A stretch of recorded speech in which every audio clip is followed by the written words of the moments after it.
Hello दोस्तों, video शुरू करने से पहले आप सबसे रिक्वेस्ट है कि प्लीज़ वीडियो को लाइक शेयर सब्सक्राइब कमेंट ज़रूर करें।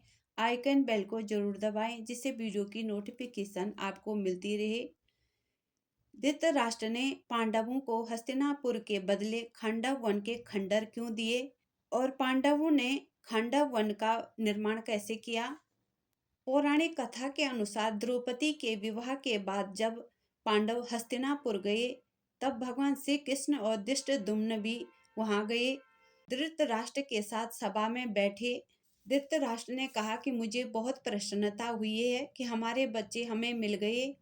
तब भगवान श्री कृष्ण ने कहा, सो तो ठीक है महाराज, पर मेरी बात को अन्यथा मत लेना। मेरा कहने का मतलब यह है कि पांडवों का भी अब परिवार बस गया है, धीरे धीरे परिवार भी बढ़ जाएगा, तो आपको नहीं लगता कि उनको भी उनका हिस्सा देना चाहिए। धृतराष्ट्र ने कहा कि कैसा हिस्सा? यदुवंशी शिरोमणि पुत्र और पिता के बीच कैसा हिस्सा?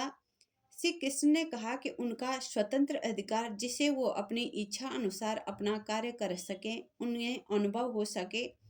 तभी धृष्टद्युम्न ने कहा कि हमारा कहने का मतलब है कि हस्तिनापुर के 2 हिस्से कर दिए जाएं, 2 भागों में बराबर बराबर बांट दिया जाए। धृतराष्ट्र ने कहा कि वो पांचाल युवराज बंटवारा करने आए हैं। तब श्री कृष्ण ने कहा कि नहीं महाराज, धृष्टद्युम्न का कहना है कि हस्तिनापुर का भागीदार उन्हें भी बना दिया जाए। धृष्टद्युम्न उनको स्वतंत्र राजा देखना चाहते हैं और अपनी बहन को पटरानी। तब धृतराष्ट्र कहते हैं कि मुझे इसमें कोई आपत्ति नहीं है, परंतु मैं हस्तिनापुर का बंटवारा नहीं करूंगा। ये हमारे पूर्वजों की धरोहर है। हस्तिनापुर हमारे प्राण है। इसकी ईंट पर ईंट हमारे कुल गाथा का प्रमाण है, हमारी धड़कन है। हस्तिनापुर का बंटवारा मैं नहीं सह सकता। तब श्री कृष्ण ने कहा, अगर हस्तिनापुर देना नहीं चाहते हैं तो पांडवों को आप जो भी भूभाग सौंपेंगे उन्हें स्वीकार होगा। तभी शकुनी ने कहा कि यदुनंदन, इसका क्या प्रमाण है कि उन्हें जो भूभाग दिया जाए वो उससे स्वीकार करें। श्री कृष्ण ने कहा कि गांधार नरेश, मेरा आश्वासन ही इस बात का प्रमाण है, जो भी भूभाग दोगे उन्हें स्वीकार होगा।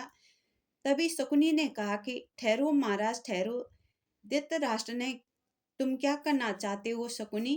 शकुनी ने कहा कि पांडव तो वीर हैं, गंभीर हैं और दिव्य अस्त्रों के जानकार भी हैं।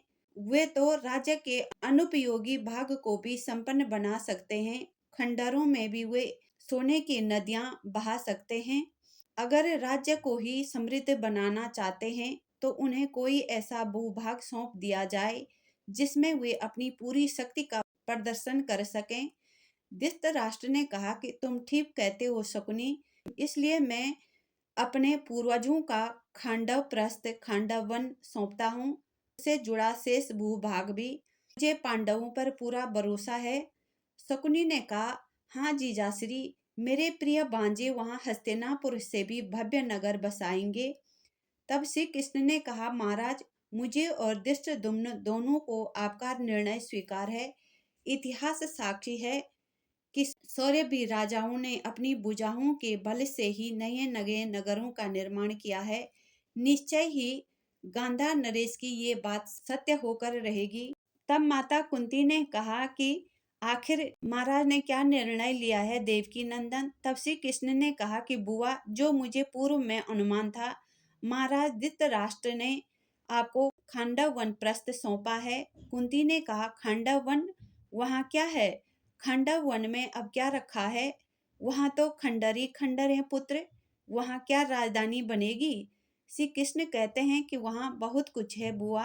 वहाँ हमारे यमुना जी हैं, हरियाली हरियाली है, पर्वतमालाएं हैं, और इससे ज्यादा क्या चाहिए बुआ? माता कुंती ने कहा, परिहास मत करो कन्हैया, क्या मेरे पुत्रों के भाग में यही संपत्ति आनी थी? इसीलिए तुम और धृष्टद्युम्न वहां गए थे। श्री कृष्ण ने कहा कि बुआ, तुम क्यों चिंता करती हो, मैं हूं ना तुम्हारे साथ।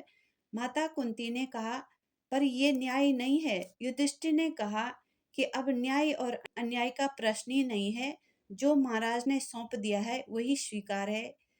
तब श्री कृष्ण ने कहा, बुआ, आप खांडव वन चलने की तैयारी करो, अर्जुन और मैं पहले चले जाते हैं। तब श्री कृष्ण और अर्जुन खंडप्रस्थ नगर चले गए।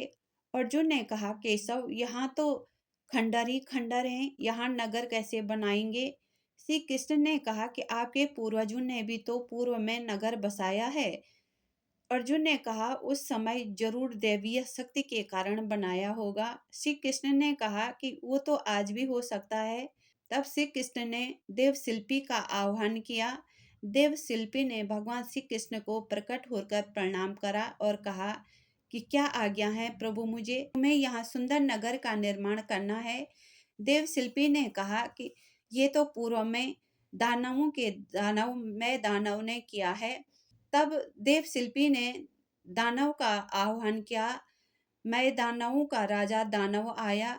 उन्होंने कहा कि यहाँ का रक्षक तक्षक राज है, क्योंकि तक्षक राज के मित्र देवराज इंद्र थे।